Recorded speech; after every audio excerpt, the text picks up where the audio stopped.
Fadlu Davis aibomoa Simba kusepa na wachezaji watatu muhimu. Fadlu Davis aibomoa Simba kusepa na wachezaji watatu muhimu. Kocha mkuu wa klabu ya Raja Casablanca kutokea nchini Morocco, Fadlu Davis ameonyesha nia ya kuhitaji huduma ya beki wa kati wa klabu ya Simba Roshan Derack baada ya kumalizika kwa msimu huu.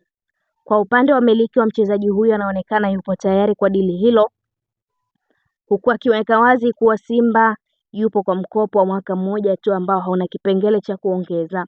Katika hatua nyingine pia kocha huyo anahitaji huduma ya kiungo wa kati Jean Charles Ahoua ya Ivory Coast pamoja na winga hatari raia wa Congo DR Elie Mpanzu Kibisawala.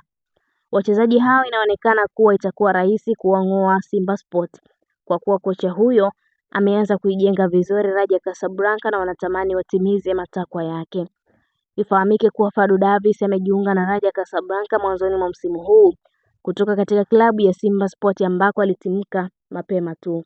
Simba kazi kweli kweli.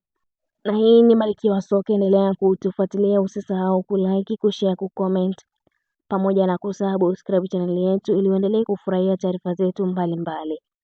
Mimi ni Kunleza, hadi wakati mwingine, bye bye na uwe na wakati mwema.